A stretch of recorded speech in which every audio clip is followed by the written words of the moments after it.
It's time for the Douglas Coleman Show.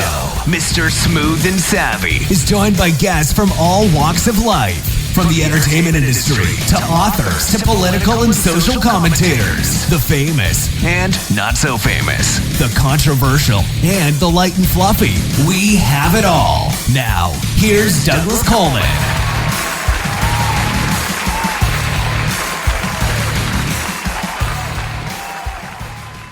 Okay, please welcome to the Douglas Coleman Show, Hunter Clarke-Fields. Hi, Hunter. How are you? Hi. Good, Douglas. Thank you for having me. Oh, thank you for coming on the show. I appreciate it. Let's see. You're an author, and you also have a podcast, yeah? Mm-hmm. Yeah, the Mindful Mama podcast. I love podcasting. It's so fun. Well, I can't argue with that. It's definitely fun. And why don't you just tell us a little bit of your backstory first, then we'll talk about your podcast and we'll talk about your book. Your book is called Raising Good Humans. And so why don't you just give us a little bit of your backstory? Sure. Yeah. I mean, I didn't kind of plan to be talking about parenting at any point in my journey, but I was working as an artist, and I was staying home to have my kids, and I discovered as my daughter was 2, 1.5 and 2, I was failing basically. I was struggling. I was yelling. I was kind of just like my dad. I didn't want to be angry. I didn't want to have this temper that was coming out, I could like see my father's temper coming out, and I was really struggling. So I'm kind of one of those people, after my moment of kind of pitifully crying on the floor, I'm one of those people just like, okay, well, what do I need to learn here? I have to figure this out. This is the most important thing in my life. And so I decided I dove into it headlong, and I had been studying and learning about mindfulness for a long time because of my own kind of intense nature and just needing some relief from my own kind of roller coaster of emotions.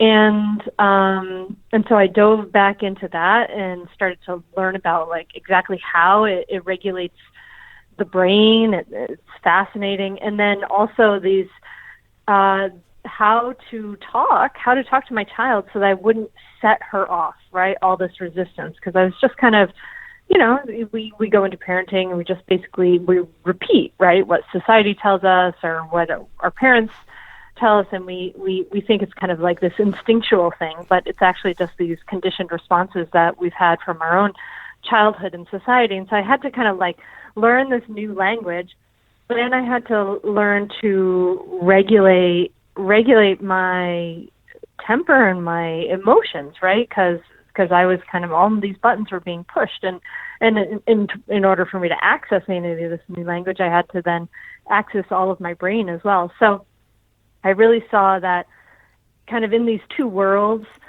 they weren't talking to each other so well. So I wanted to bring together mindfulness and skillful communication, because really one without the other, at least for me, wasn't enough. It's interesting because I don't have any children of my own. I got married very late, and by the time I got married, I said, no, we're not having kids now. I was 43 when I got married, so I figured that whole idea had gone past in my life. But the one thing I have noticed with people who have children is they tend to either be exactly like their parents or completely the opposite, because they made a conscious decision to not be like one of their parents or both of their parents. So I've seen it one way or the other, and I don't know. I don't have an answer about good parenting. I've seen good parents, or at least what I thought were good parents. And the ones that I've seen that I thought were good parents were the ones that had a balance between discipline and affection and attention. And I think the ones that succeeded were ones that really took an interest in what their child was doing without being overprotective. Because I think for me, I tended to have more underprotective parents, which kind of led me to think that they didn't really care. Now, I know that's not true, but that's the impression I got, where they seemed sort of not interested in what I was doing. And it didn't do anything for my self-confidence. It took a long time for me to get my self-confidence up. What do you think? What do you think about all that? No, I think you're onto something there. I mean, it really is true that the middle path is the most skillful. I mean, when we just react for or against, we're still reacting from this place, and we're not necessarily making this a real conscious, thoughtful choice. And I think you're right. Like, you're right about this idea of attention. And I think that one of the things that we don't really realize too much as a culture is that our relationship with our kids is just like almost every other relationship. You know, we as a culture tend to kind of just be rude to kids, or we tend to go overboard or underboard, right? We tend to just give bark orders and expect them to be like little robots, or we tend to, go in the other direction. And the truth is, just like everybody else, kids don't like to be ordered around. And just like everybody else, kids don't like to be ignored. And you're right, like the way kids model the way we are with them, right? So if we yell at them, they'll yell back. If we treat them with respect, then they'll give us respect back. And if we weren't raised that way, it takes a lot of like unraveling of kind of these these unconscious patterns to get to a more conscious way of reacting. We tend to get into a situation with kids, and then all of a sudden we're reacting like overboard, well above and beyond what the spilled orange juice calls for, and it's like, oh, ding, ding, ding, ding. Like, there's some of our own stuff, our own baggage coming up. So a lot of what I talk about in Raising Good Humans is about this work that, how do we go into, like, people go to a parenting book and they go into that and they want to fix their kids, make their kids behave better so that they will feel more comfortable.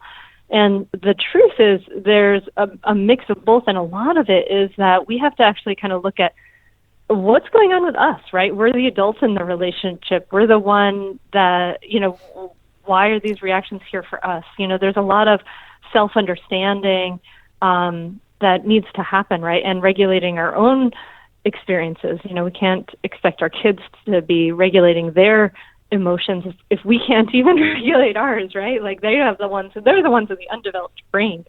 So I think you're absolutely right. There is a middle path there, and we can hold that middle path without using kind of the punitive methods that our parents did in the past. Like the punishments, certainly hitting, or all of these different power punishment techniques. Like, they're actually not that effective. They're actually less effective than more skillful communication techniques, and it's exciting to know that. These tools have been around for a long time, but we're just kind of starting to realize it and starting that revolution, because we tend to just repeat these patterns. So I think that I hope that answered your question. Does that make sense? Yeah, it does.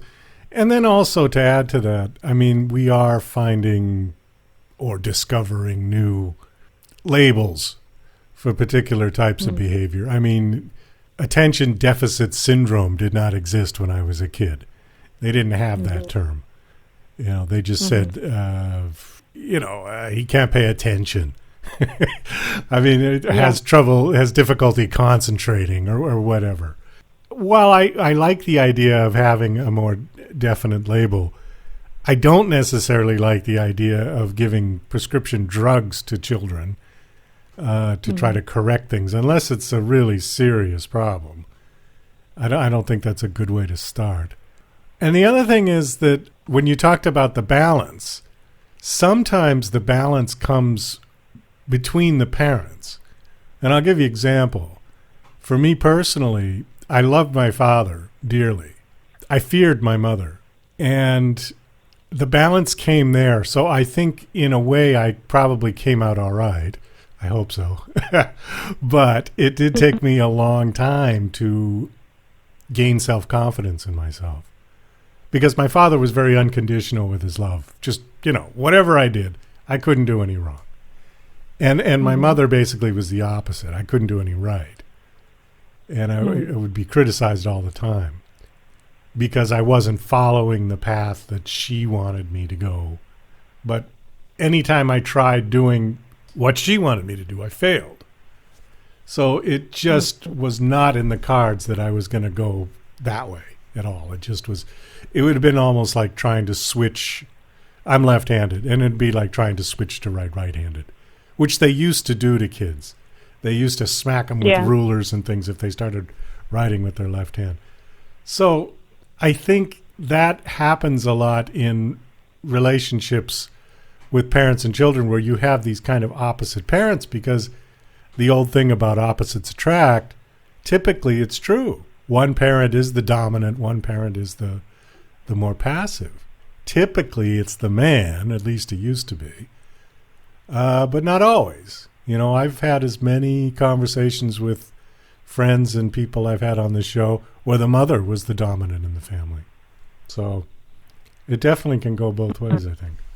Yeah, I mean, what I'm hoping for is a world where, we can just relate to each other as humans, right? Where you can see, it sounds like your mother had a lot of fear, right? She was worried, scared about the world, and was scared for you and wanted you to fit this perfect mold, right? So that you would be okay, right? It came out of love, and it did come out of love. I know it wasn't, but it was also kind of her inability to connect with me. Well, let's face it, the kids don't come with a book. You just make it up as you go along, right? Yeah, well, I mean, it's interesting. I think that when we think about that, like with kids, we think, they don't come with a book. We're just got to do what we can, right? But I think it's a little bit of a silly notion that this most important thing we're going to do in our life, right, is like maybe raise another human being.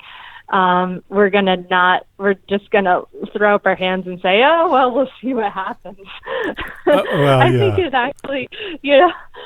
actually behooves us to kind of start to understand ourselves and how we relate to others and try to relate better to others. I mean, now I really think that skillful communication is something that we should be teaching in schools, because we're not, right? We're not teaching that, and we don't understand. It's funny, kids come along and they have some big feelings that happen, and generally, we were all taught like, oh, just don't have those big feelings, don't cry, make it all go away. And now we want to say like, okay, it's okay. We know it now. It's okay to have anger, to be sad, to have all those feelings, but none of us have really practiced how to take care of those feelings, right? So we have to learn ourselves. How do we take care of our difficult feelings? Like, we kind of have to do this a little bit of parenting ourselves in order to then parent our kids and relate more skillfully with less baggage, with our kids, right? To not pass on so much of that to our kids.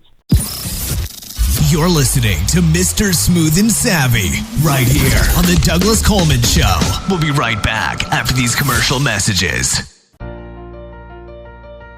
DJC Music and DJC Productions are pleased to announce a brand new website. We have started a listing website for radio show hosts as well as potential show guests. This is a meeting site where hosts and guests can come together. Show hosts can list their show and types of guests they're interested in booking. Potential guests can list their talents, bio, accomplishments, or anything they feel makes them an interesting radio show guest. There are no recurrent payments, only a one-time $5 listing fee. Your listing will stay up until you decide to cancel. Previous guests of The Douglas Coleman Show are welcome to submit their guest listing free of charge. Go to radiohostsandguests.com. That's radiohostsandguests.com.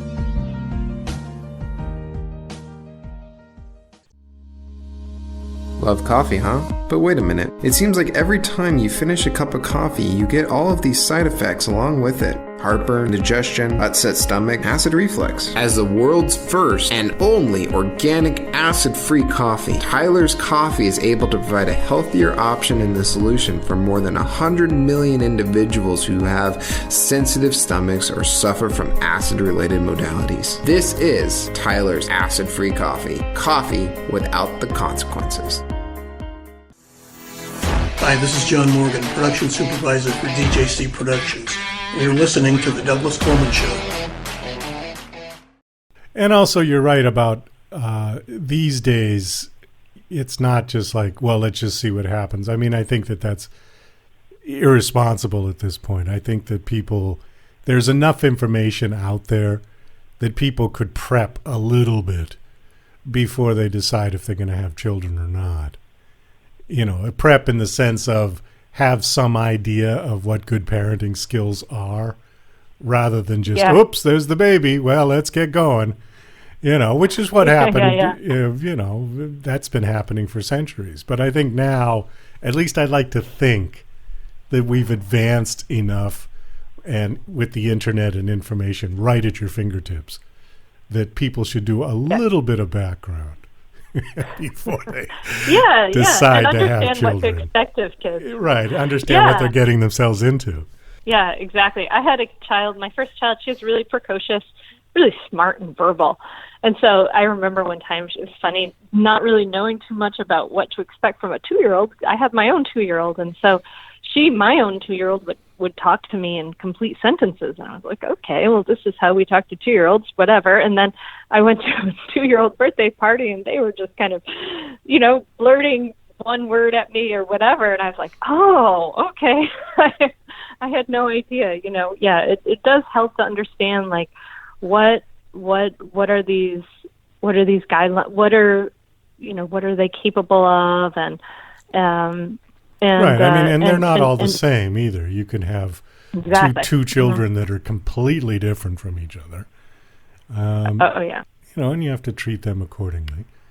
I think generally, though, kids need some boundaries, and the older they get, the sort of the further the boundaries go away from the home and from mama and papa. And you kind of do that at your discretion. You see how...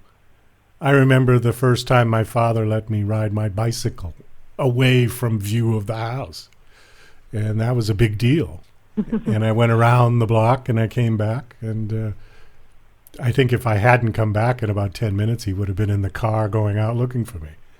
But it was, you know, that was his way of sort of letting me have a little bit of freedom. And, you know, that's a fond memory for me for some strange reason. But I think that was a good thing. I think it was a good thing he did.